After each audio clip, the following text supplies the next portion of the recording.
Hi there, Priscilla here, your Pampered Chef consultant, always here to help you save some time and money in the kitchen. I'm making tonight one of my favorite recipes, butternut squash pasta with Brussels sprouts and bacon.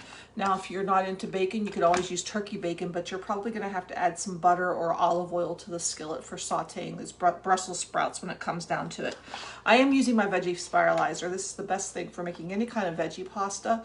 You can even spiralize apples if you want, anything you want. If you don't, in the guard, there is a blade that allows you to do a fettuccine, see the wider strips, or a spaghetti type pasta. If you don't put the blade in, you're going to get ribbons. So you've got three options. And a nice thing about this, and we insert the blade here to the side. I want fettuccine. And we lock it in place with this little screw. Nice thing about the spiralizer, it does come apart for cleaning. This just pops right off, and this can actually unscrew out as well if you need to. But not only that, the best part is then there's a little arrow so you know where to place it. Where's all the arrows on this side? There we go. Make sure you mix it up right. It'll hold a wide amount of food, and plus gravity does the job for you.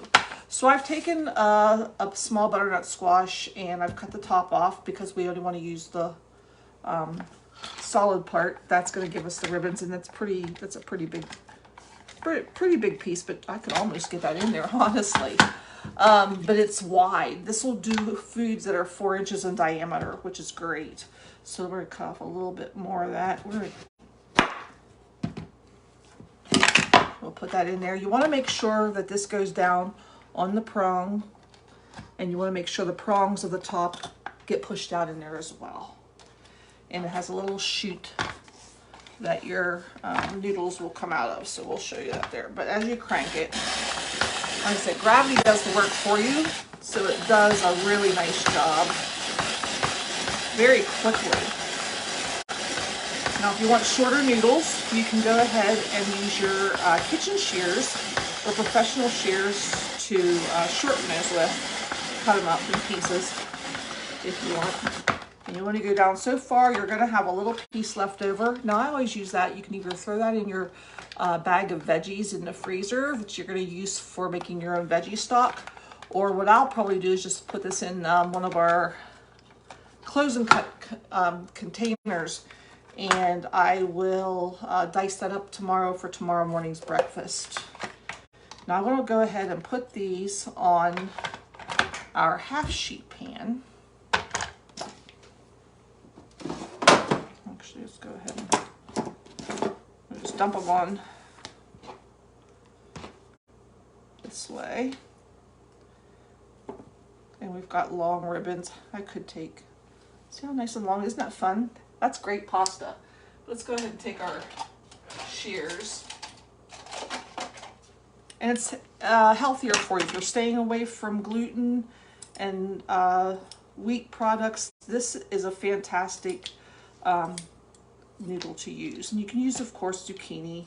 You could do onion strings too if you want. Anything you want. So we're going to go ahead and do that. I will roast it in the oven for a few minutes. What happens when you roast that, it's going to make it a little more, roasting helps keep it from becoming soggy whenever you stir fry it. So let's go ahead and put this other little chunk on here and use that up.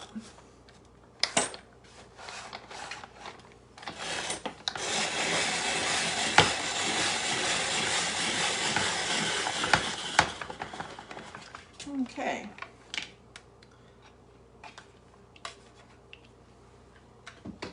And it comes with a little dual-sided cleaning brush. You don't want to get your fingers in that blade that's in there. So for cleaning purposes, I take this apart. I'll take this off here. And I'll take the blade out.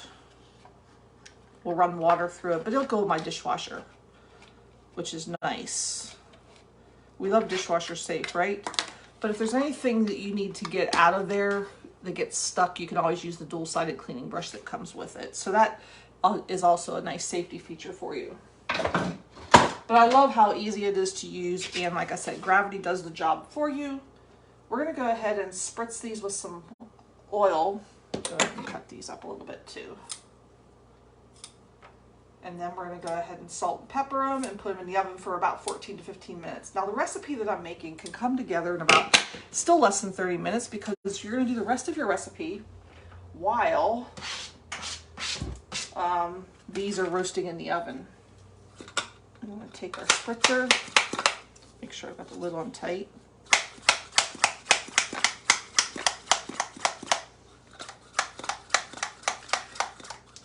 I don't know why I'm not, for some reason, it doesn't seem to be pumping up. Oh, there we go. Let's go ahead. I had taken it apart for cleaning purposes, and I might not have got something back together. There we go. Might not have got something back together right. So there's pressure is coming. So we're going to spritz this. We'll toss it around.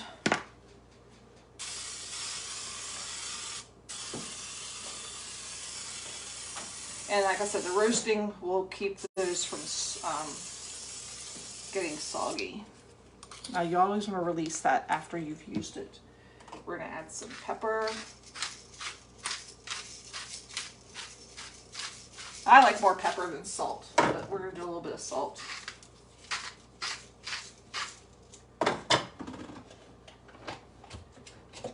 And you can take your pasta tongs, or you can just take your regular tongs, just toss them around,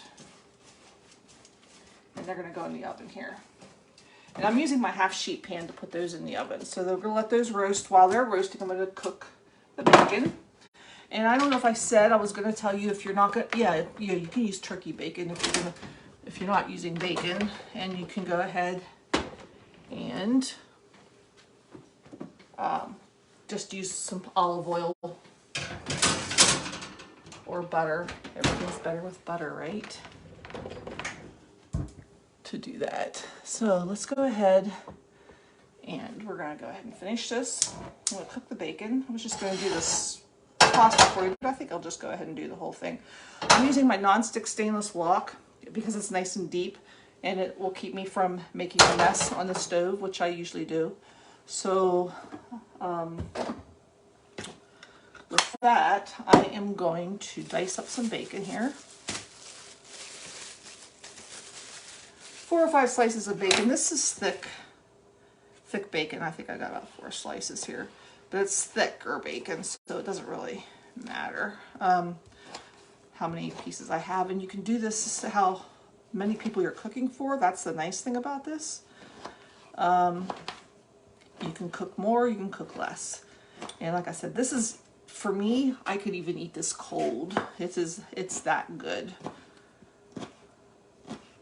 But if you're not a veggie lover, give this a try. If you're not one for Brussels sprouts, give it a try. Don't discount this from your menu. It makes a great main dish, side dish, but I think I use it as a main dish. And we're going to put the bacon in our wok and let that cook.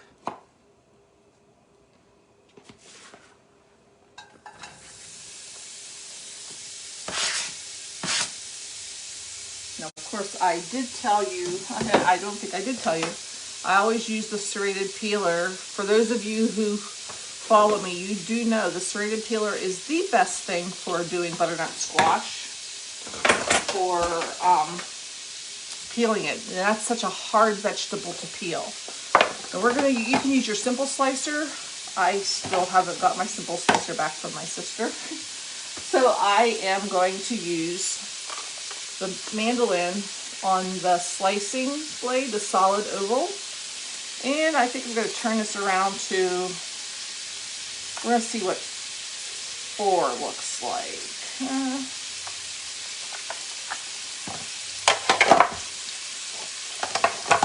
Take this, push this down. this mandolin's going to save you a lot of time in the kitchen, whether you're doing for the holidays or if you ever want to eat healthy. You want to go ahead and get this because you can shred, you can slice, you can dice, whatever. Now you want to trim the ends off your Brussels sprouts. We're going to put them in there then. Just turn this to unlock. I want to see how thick that is. That's pretty good. The number 3 is about a 1/4 inch thick on your spindle slicer. And that's not much more, so.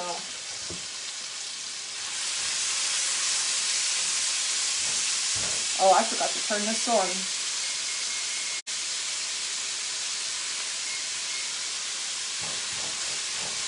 So, get that bacon cooking and do the Brussels sprouts. My oldest boy, who doesn't always do a lot of cooking, when he was here for a visit, we used the mandolin, so he went back home and he was making some kind of a Brussels sprout salad, I believe.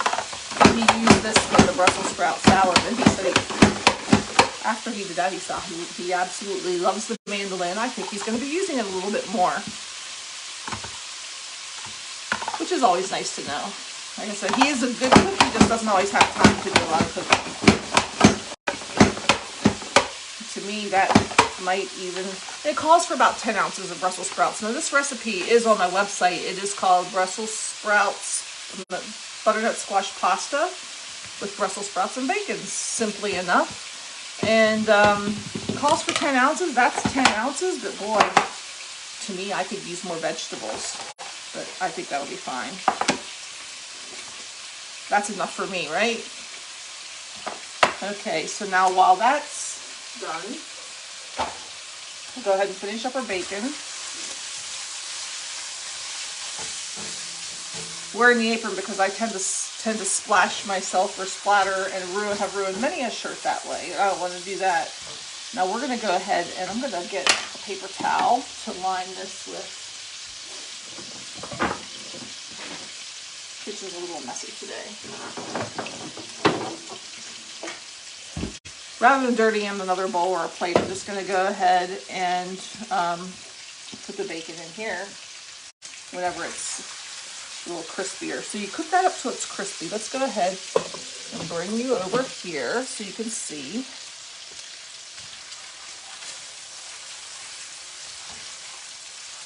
But the wok being nice and deep really makes a big difference for, like I said, simple ingredients. Brussels sprouts, bacon, butternut squash, salt and pepper. Add a little chicken broth. Or if you're not, if you're using some kind of vegan bacon or vegetarian bacon, you could go ahead and use vegetable broth. Take a basic recipe and make it your own. That's what it's all about. Just make it to suit your family's tastes.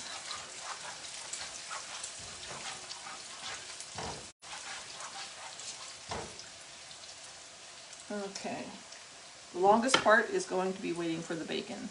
So, once that is done, I am going to remove the bacon from, and this new mix and chop spatula will help drain that bacon, and I'm going to put the bacon in here. And then we're going to add our Brussels sprouts to the pan. We're not going to take all the grease out. We're going to add the Brussels sprouts to the pan and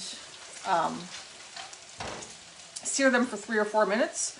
We'll add the butternut squash pasta and the broth and stir it all together, and that is all it's going to be. So pretty quick. Like I said, it'll all come together in less than 30 minutes. So while we're waiting for the butternut squash, like I said, you can just see how that pan works. So rather than having you wait till the squash is done, I'm just going to go ahead and I will come back with the finished product and see what you think. That's cooking pretty good there. That'll be done pretty quickly. Another 5 or 6 minutes for the squash, and we'll stir it all together and be back with the finished product. Thanks for joining me. I hope you guys are having a great rest of your day.